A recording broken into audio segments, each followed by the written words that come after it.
Welcome back to Gujarat engineering academy. Gujarat engineering એકેડમીમાં આપનું હાર્દિક સ્વાગત છે. તો કેમ છો બધા મિત્રો? મજામાં જશો?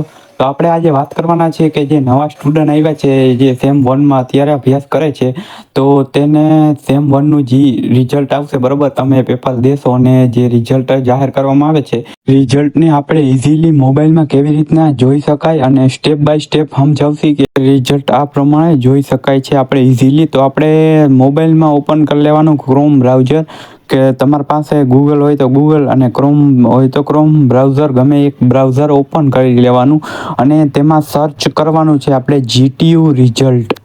તો તમે જીટીયુ રિઝલ્ટ જો સર્ચ કરું છું, સર્ચ કરીને જે પહેલી વેબસાઇટ આવે ને એમાં વહી જવાનું અને જે કંઈક દેખાશે. જો તમને રિઝલ્ટ જાહેર કરવામાં આવે અને તમે ચેક કરતા હો તો પહેલી વેબસાઇટમાં જશો એટલે કંઈક આવું દેખાશે.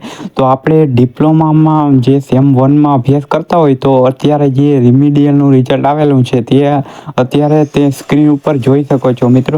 તો મિત્રો તમે બીજા રિઝલ્ટ પણ જોઈ શકો છો કે BAનું હોય, પછી ડિગ્રીનું હોય, પછી ડી ફાર્મનું હોય, પછી આર્કિટેક્ટનું હોય, કે તે બધા રિઝલ્ટ આમાં દેખાડી દેશે તમને.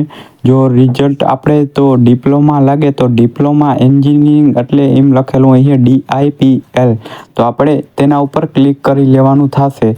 અને બીજા જોઈ શકો છો BAનું એ છે. આગળ જોવા જાય તો BA છે, પછી BE છે, તે ડિગ્રીના રિઝલ્ટ છે. આપણે એટલે સિલેક્ટ કરવાનું રહેશે ડિપ્લોમા, એટલે ડિપ્લોમા ગમે તે સિલેક્ટ કરી લેવાનું, બરાબર. ડિપ્લોમા DIPL એમ કરીને તમારું સેમ આપેલું હોય છે ત્યાં ક્લિક કરવાનું અને પછી એનરોલમેન્ટ નંબર નાખી દેવાના, જેમ નાખું છું એમ. અને પછી તમારો પાસવર્ડ આવશે, જે સ્ટુડન્ટ પોર્ટલ બનાવશો તેમાં પાસવર્ડ બનાવવાનો આવશે, તે પાસવર્ડ અહીં દાખલ કરી દેવાનો. પછી કેપ્ચા કોડ નાખીને સિમ્પલ મિત્રો સર્ચ બાર ઉપર ક્લિક કરી દેવાનું. પછી જો રિઝલ્ટ ખુલી જશે તમારા આ રીતના કંઈક રિઝલ્ટ ખુલી જશે. તો મેં એક વિદ્યાર્થી મિત્રનું રિઝલ્ટ લઈ લીધું છે તમને સમજાવવા માટે.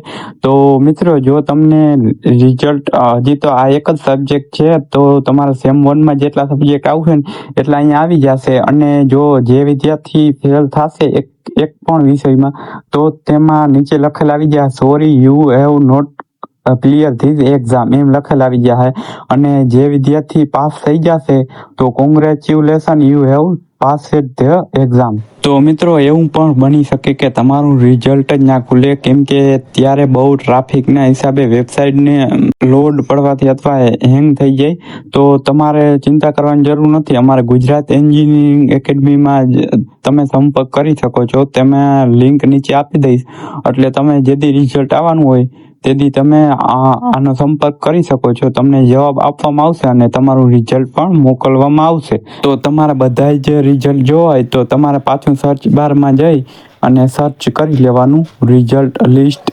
સર્ચ કર્યા પછી તમને પહેલી જે વેબસાઇટ દેખાય ને એમાં જવાનું. પછી એમાં તમને બધાય સેમના રિઝલ્ટ એટલે કે બીજા રિઝલ્ટ જોવા મળી જાય. ડિપ્લોમા છે, ડિગ્રી છે, પછી BAનું રિઝલ્ટ આવી છે, પછી અલગ રિઝલ્ટ આવી છે જોવા મળી જાય. અને અહીંયા આવીને વિદ્યાર્થી મિત્રો તમે ક્લિક કરી અને રિઝલ્ટ તમારું જોઈ શકો છો. તો મિત્રો અવાનવા ઇન્ફોર્મેશન વિડીયો જોવા માટે અમારી ચેનલ એટલે કે ગુજરાત એન્જિનિયરિંગ એકેડમીને સબસ્ક્રાઇબ કરી અને બેલ આઇકન ઓન કરી દો, જેથી કરીને તમને નવો વિડીયોની ઇન્ફોર્મેશન જેવો અપલોડ થાય તેવો જોવા મળી જાય.